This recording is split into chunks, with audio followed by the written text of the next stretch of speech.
नमस्कार, मैं शीतल पी सिंह, सत्यहिंदी.com पर आपका स्वागत है। मैं राजस्थान के भ्रमण पे था, चुनाव से संबंधित रिपोर्ट्स आपके सामने पेश कर रहा था। कुछ ऐसी ज़रूरत पड़ गई है कि मुझे दिल्ली लौटना पड़ रहा है, लेकिन रास्ते में जयपुर था, अजमेर में मैं कल था, तो मैंने सोचा कि जयपुर के मित्रों से मिलता चलूँ। बहुत सारे मित्रों ने रुचि दिखाई थी और वो रुचि जो है मुझे उनके पास तक ले आई है। हमारे सत्य हिंदी में लगातार पैनल में उपस्थित होने वाले अनिल शर्मा जी मेरे साथ हैं, तो आप जानते ही हैं, उनके विचार आप सुनते रहे हैं, तो वो भी हैं और तमाम अन्य मित्र हैं जिनसे एक एक करके मैं आपका पहले परिचय करा देता हूँ, फिर उनसे हम बातचीत करेंगे जो हम करना चाहते हैं, जिस काम के लिए निकले हुए हैं। अपना शुभ नाम बताइएगा। मेरा नाम सीपी ब्रह्मा है और मैं एक एनजीओ चलाता हूँ। एक्टिविटी से मैं किशन मीना हूँ और बर्ड कंजर्वेशन और वाइल्ड लाइफ कंजर्वेशन के लिए काम करता हूँ। Thank you. मैं निशांत मेरा नाम है और मैं एंटरप्रेन्योर हूँ। बगलू इंडस्ट्रियल एरिया में अपनी यूनिट है। अनिल शर्मा जी हैं, परिचय के मोहताज नहीं, इसलिए मैं इनकी ओर से बोल रहा हूँ। आप इनको रेगुलर हमारे कार्यक्रमों में देखते हैं। मैं जागृत तिवारी हूँ, प्रतियोगी परीक्षाओं की तैयारी कर रहा हूँ। मेरा नाम सिद्धार्थ मुद्गल है, मैं कंपटीशन की तैयारी कर रहा हूँ। मैं सुरेंद्र गुप्ता, बैंक से रिटायर्ड ऑफिसर हूँ। अच्छा। Hemendra Garg, print and signage का बिजनेस है। अच्छा, तो देखिए, बड़ा एक मित्र मंडल मुझे मिल गया है जयपुर में और मैं कृतार्थ हूँ इन लोगों के उपस्थित होने से। तो बातचीत शुरू करते हैं। सबसे पहले अनिल शर्मा जी को आपने कई बार सुना होगा, लेकिन ओपनिंग मैं उनसे करना चाहता हूँ। 34 वर्षों की पत्रकारिता है। मैं इतना नहीं परिचित था इनसे, क्योंकि स्टूडियो के कार्यक्रमों में देखने पे, यहाँ आने पर जब आमने सामने मुलाकात हुई तो पता लगा कि राइटर समेत देश की सारी प्रतिष्ठित एजेंसीज में और विदेश की भी, उनमें आपने अपना समय गुजारा है। पत्रकारिता में एक लंबा अनुभव रहा है। सबसे पहले उन्हीं से बातचीत करते हैं। अनिल जी, हम लोग कल से बहस कर रहे हैं राजस्थान पे, अभी कार्यक्रम शुरू होने से पहले भी बातचीत कर रहे थे। बहुत सारी नई बातें आपके सामने आई हैं। एक बार फिर से उसी बात को आप कैसे कहेंगे, ये चुनाव कहाँ है इस समय? मैं अभी भी शीतल जी मानता हूँ चुनाव बहुत खुला हुआ है, जिसको इंग्लिश में अपन ओपन बोलते हैं जी। आज की तारीख में ये कह पाना मुझे मुश्किल लगता है कि किसको एज है किसको एज नहीं है। मैं मानता हूँ बड़ी बराबरी के टक्कर है। और अगर आप सर्वेस पे भी जाएं, एक बार ओपिनियन पोल्स पे जाते हैं, बस जो कल ओपिनियन पोल आया और इससे एक महीने पहले जो ओपिनियन पोल आएगा, उसमें बीजेपी की सीट घटी है और कांग्रेस की बढ़ी है। अच्छा। मतलब सेम एबीवी, अगर आप देखेंगे एबीवी का जो कल पोल जिसपे अपना डिस्कशन था, अगर उन दोनों में देखेंगे तो उनकी घटी है और कांग्रेस की बड़ी है। मैं मानता हूँ कहीं ना कहीं कांग्रेस ने एक मोमेंटम लिया है। इसमें एक पर जरूर लगाऊंगा मैं, मुझे ये लग रहा है कि बीजेपी अब ध्रुवीकरण की तरफ बढ़ रही है और उसका असर मुझे देखने को मिल रहा है। अगर वो कंटिन्यू रहा तो मेरा मानना है बीजेपी बहुत एज ले लेगी कांग्रेस से, क्योंकि कांग्रेस उसको अभी तक काटने के लिए कुछ कर नहीं रही। ना तो उनकी कोई मशीनरी है, आईटी वाले कुछ कर रहे हैं, ना मुख्यमंत्री के लेवल पे कुछ हो रहा है, ना कार्यकर्ता के लेवल पे कुछ हो रहा है। वो मुझे एक कांग्रेस का प्रॉब्लम नजर आती है। ठीक है, आपको इस चुनाव में क्या फील हो रहा है? बिल्कुल दिल से, जैसा आपको लगे वैसा। बिल्कुल सर, किसी दबाव में नहीं है। बिल्कुल वेल। पिछली बार साहब क्या है कि कांग्रेस और बीजेपी दोनों के वोट शेयर में 0.1% का डिफरेंस था। ओनली 0.1%। Congress was 1.1% ahead. हाँ, ठीक बात। अब उसमें जो गुजर कम्युनिटी थी, उसने एन मास लगभग 100% कांग्रेस पार्टी को वोट किया था। बिल्कुल। और अब की बार आप जैसे कहीं भी जाएंगे, आसपास में मेरी भी बहुत सारे मित्रों से बात होती है, तो जो गुजर कम्युनिटी है वो कांग्रेस पार्टी के एन ब्लॉक अगेंस्ट वोट डालेगी। ठीक है, आपकी बात तो मैंने उसको देखा है, पूरी तरह ना सही हो लेकिन काफी हद तक सही। यानी ये जो शायद गुजर जातिगत जनगणना तो अभी हुई नहीं है, मगर जब होगी तब क्लियर फिगर्स आएंगे। मगर मुझे ऐसा लगता है कि गुजर राजस्थान में 7 से 8% है। अच्छा, तो इस 7 से 8% का जो खांचा है, इसको कांग्रेस पार्टी कैसे पूरा करेगी, ये सवाल ये सवाल। आपका क्या अनुभव है चुनाव के बारे में? मुझे तो जहाँ तक लग रहा है सरकार रिपीट करेगी। अच्छा, उसकी क्या वजह लगती है? वजह है जो उन्होंने कुछ काम किए हैं जो जमीन से जुड़े हुए हैं, तो वही एक वजह है। लेकिन उसके प्रचार के काम के बारे में लोगों की शिकायत है कि वो पूरी तरह से प्रचारित नहीं हो पाया। हाँ, प्रचारित नहीं हो पाया। ऐसा है ना? हाँ, ऐसा लग रहा है। आपका क्या? मेरे हिसाब से तो ये है कि नेक टू नेक फाइट है। ऐसा नहीं कि अब किसी एक को एज दे दे पूरी। हाँ। इसका ये रीजन ये है कि जो गहलोत ने जो राहत कैंप चलाया ना, उसके माध्यम से बहुत से लोग आए, उनसे जुड़े, उनसे बातें हुई, और उन्होंने जो राहत कैंप थे उनके जो फोटो लगे पोस्टर दिए उनके घर में पड़े हुए, तो उनका मुझे लग रहा है कि उसका इफेक्ट पड़ेगा। और जो बिल्कुल जैसे बोलते हैं कि गरीब कैटेगरी का जो गरीब है वो जरूर कांग्रेस की राजस्थान तरफ का आएगा। भूगोल देश में सबसे बड़ा है, हाँ, तो इतनी इस बात को क्या पूरे भूगोल में फैला पाने में कांग्रेस की मैं वर्तमान समझता हूँ- सरकार सफल रही है। मैं समझता हूँ कि जो राहत कैंप के बाद में जो एक कैंपेन चलाया था कांग्रेस ने, जिसमें 1 लाख रुपए का उन्होंने, उसमें बहुत रील बनी थी और बहुत सारे लोगों के पास सर्कुलेट हुई थी। हाँ। अब इसका कितना इफेक्ट अब पड़ेगा वोटर पे, जब वोटर वोटिंग मशीन पे पास जाएगा, हाँ। उसका असर देखने को मिलेगा। अच्छा, आपको क्या लगता है? हमारे हिसाब से राजस्थान में कांग्रेस रिपीट कर रही है, अच्छा, आज की स्थिति में रिपीट कर रही है। उसका कारण है, क्यों? उसके 3-4 कारण हैं। मेजर कारण तो ये है कि अशोक गहलोत ने 2-2.5 साल पहले जब सरकार जाने की स्थिति में थी, उसको जिस तरह से हैंडल किया, उससे उनके एक मजबूत नेता के रूप में छवि उभर के आई है। हमारे देश में मजबूत नेता को पसंद किया जाता है। दूसरा, जिस लेवल पे उन्होंने स्कीम्स को चालू किया और उनका क्रियान्वयन किया, उससे जनता में आस है। और तीसरा, एक परसेप्शन वार है। परसेप्शन में अशोक गहलोत बहुत आगे है, और परसेप्शन लेकिन परसेप्शन इतनी राजस्थान आसानी में से ये नहीं है कि बनता। हर बार बदल जाती है सरकार।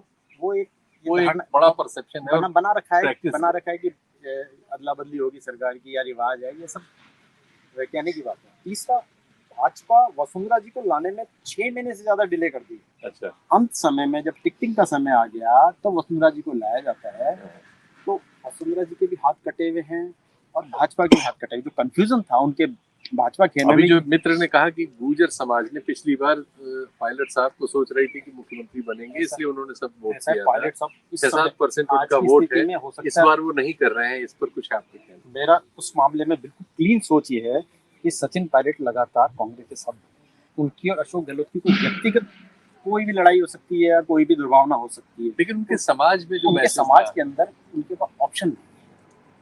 ओबीसी के लिए जो राजनीति कर रही है। आपसे पूछता हूं। जी, सर ऐसा है, बात यह कि मैं तो पता नहीं क्यों जब से गहलोत जी की योजनाएं चल रही है ना, हाँ। और जिस ढंग से उसके खिलाफ बीजेपी के भी लोग नहीं बोल पाते, उसको देखते ही ये लग रहा है कि निश्चित रूप से सरकार आनी चाहिए। अच्छा, और स्थिति ये हो गई कि राजस्थान में लड़ाई मोदी जी से, मतलब तुलना की जा रही है मोदी जी और गहलोत जी के, मतलब गहलोत जी ने जिस ढंग से मोदी जी को टक्कर दी है, हाँ, अभी हाल ही में ईडी से भी जिस ढंग से वो लड़े हैं, हाँ। ये एक बहुत बड़ा फैक्टर और ये देश के लिए सोचने का गंभीर विषय है कि जब भी जहां भी चुनाव होता है, ये नौजवान मित्र हैं और कंपटीशन वगैरह में दखल कर रहे हैं, तो इनसे जरूर पूछते हैं भविष्य में अफसर बनेंगे। क्या है आपके हिसाब से, क्या हो रहा है, क्या हो सकता है? सर मेरे हिसाब से तो कांग्रेस की सरकार बननी चाहिए। आपकी भी? अच्छा, मेरे पैनल में बहुत बहुमत है भाई कांग्रेस के। नहीं सर, मैं क्या है कि जिस हिसाब से बीजेपी पेपर लीक का मुद्दा बना रही है ना जी, उनके राज्यों की कंडीशन बहुत और भी ज्यादा खराब है। हाँ ये तो है जी, ठीक है ना। जी, और 2013 से 18 की आप देखें तो वहाँ पे भी 4-5 पेपर लीक हुए हम्म, और वहाँ पे तो कंडीशन क्या है कि वो तो रद्द भी नहीं करते थे परीक्षाएं। जी, 2013 में आरएस का पेपर आउट हो गया था। जी, जी, उसके बाद फिर सरकार 18 में चुनाव आने वाले थे जी, तो उन्होंने वो कांस्टेबल का पेपर ऑनलाइन किया था, जी, तो पहली बार ऑनलाइन हुआ था, वो भी कैंसिल कर दिया पेपर रद्द होने की वजह से। फिर एलडीसी का पेपर 2013 में हुआ था, वो भी कैंसिल हुआ था, मतलब पेपर लीक की वजह से। मतलब वो क्या है कि मतलब लास्ट टाइम पे वैकेंसी निकालते हैं 2018 के टाइम पे, तो उससे क्या भ्रमित हो जाते हैं अच्छा, अच्छा, कि किसकी तैयारी करें किसकी नहीं करें। अच्छा, अच्छा, अब इन्होंने क्या है कि मतलब वैकेंसियां आती गई हैं बीच बीच में, ऐसा नहीं है कि चुनाव के टाइम पे ही कंफ्यूज किया हो कि आप इसकी भी आ गई इसकी भी आ गई, इस तरीके से कह रहा हूँ। अच्छा, ये सर इसमें एक छोटी सी बात मैं भी बोलना चाहूंगा हाँ, कि राजस्थान सरकार ने कम से कम पेपर लीक मामले में एक्शन लिया, विधानसभा में कानून लाई आजीवन कारावास का, किसी सरकार ने कहीं भी लिया हो तो बता दीजिए, और जो जिन लोगों ने वो किया था उनको दंडित भी किया गया। देखिए, एक औसत जो समझ है राजस्थान में वो थोड़ी सी सामान्य से अलग है। CSDS का जो अभी लेटेस्ट आया है सर्वे, और सी वोटर में भी ये बात है कि हालांकि ये सभी सर्वेक्षण ये मान रहे हैं कि भारतीय जनता पार्टी को थोड़ा सा एज है राजस्थान में। जो वैसे सर्वेक्षण है सी वोटर वगैरह वो कुछ ज्यादा ही मान रहे हैं, लेकिन ये मानते हैं कि छत्तीसगढ़ में कांग्रेस को एज है।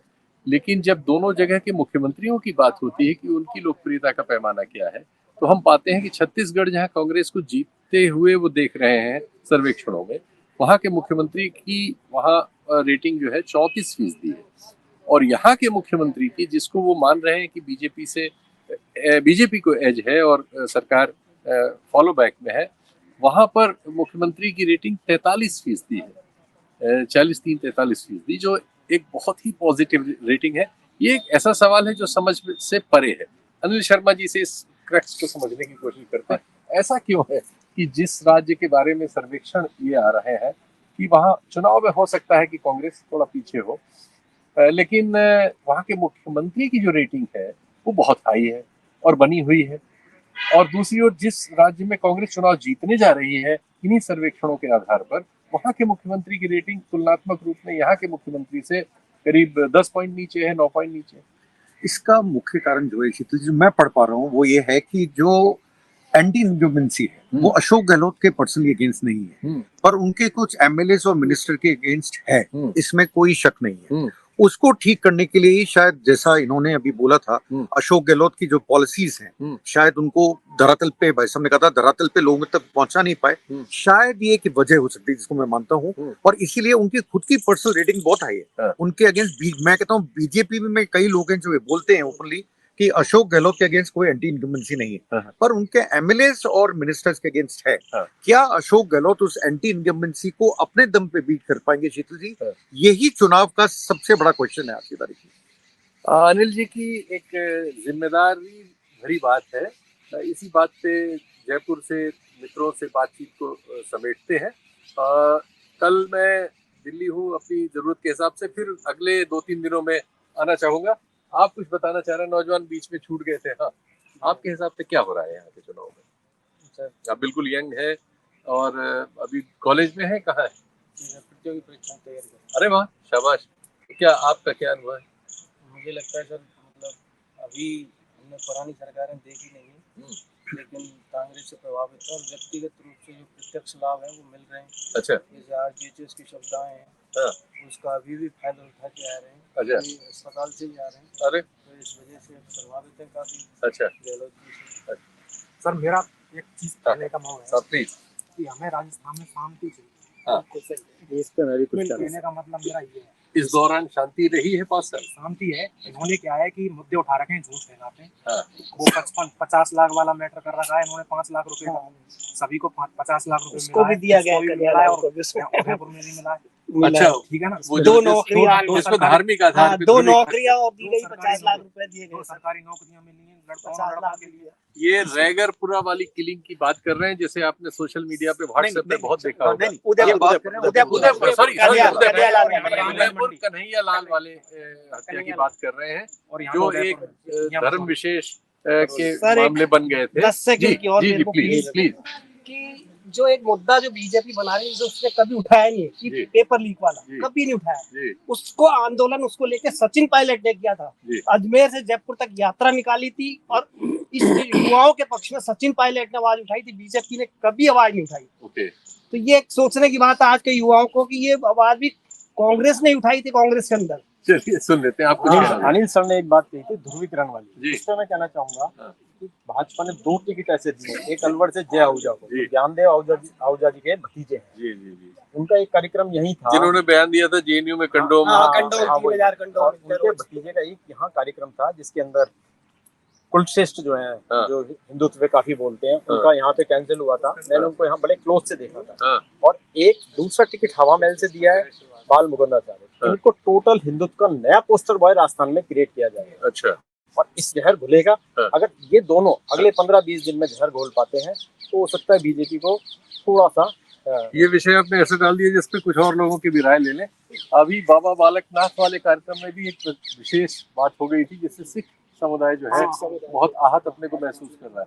तो ये ध्रुवीकरण वाला मामला बीजेपी के पक्ष में कितना हद तक जा सकता है? जब तक वो इस तरह का ये ध्रुवीकरण वाला मामला नहीं करेंगे तो उनके वोटिंग में नहीं है, उनके पास कोई मुद्दे ही नहीं है कि जिससे कि वो लोग जनता के पास जा सके, जनता से बोल सके कि हम इस मुद्दे पर चुनाव लड़ रहे हैं। उनके पास कुछ है ही नहीं।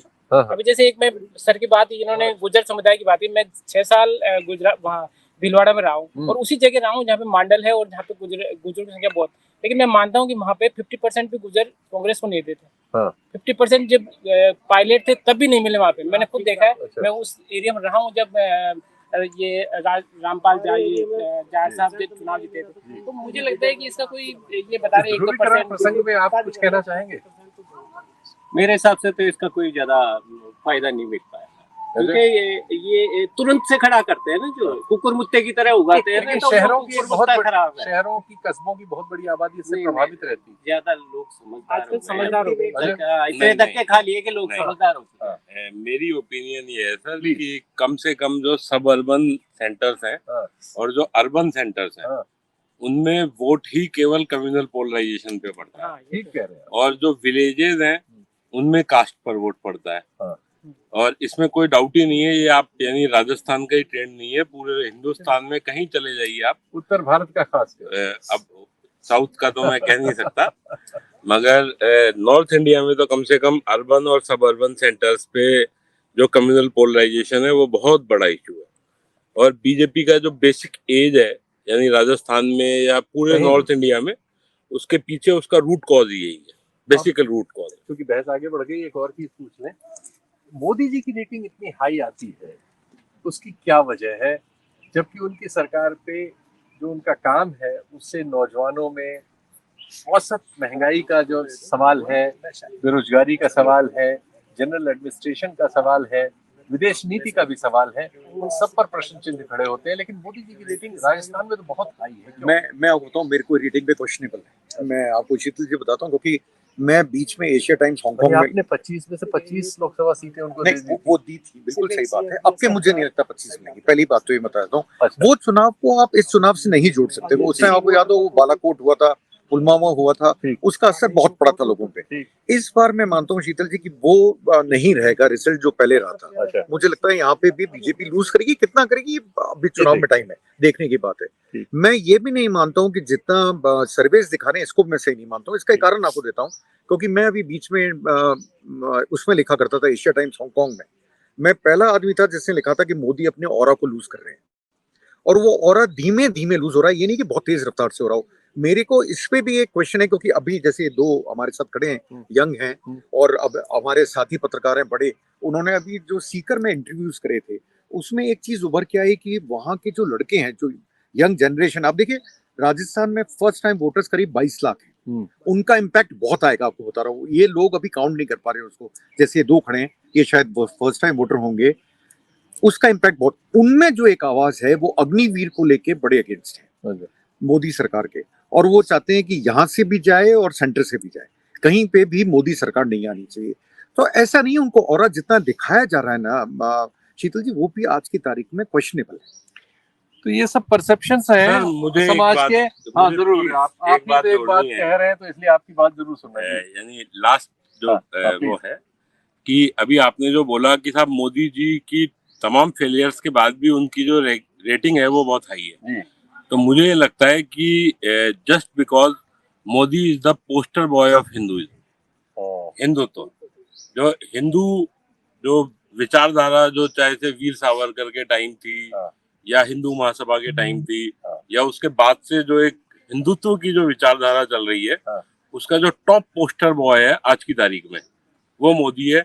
और उसके तमाम फेलियर्स, गवर्नमेंट की तमाम फेलियर्स के बाद भी वो जो पोस्टर बॉय का जो ऑरा है वो उसकी फेलियर्स को कवर अप कर देता है। और अभी मुझे नहीं लगता कि ये जो बहुसंख्यक राष्ट्रवाद से अगले 20-25 साल तक हिंदुस्तान यानी इंडिया आगे फ्री हो पाएगा, मुझे यानी आई डाउट। चलिए मीडिया का बनाया हुआ इस सवाल को यही रोकते हैं। बात जोरदार है और विचारणीय है, इसलिए अब रोक देते हैं इस कार्यक्रम को। समय भी हमारे हिसाब से हो चुका है। बहुत बहुत धन्यवाद, नमस्कार।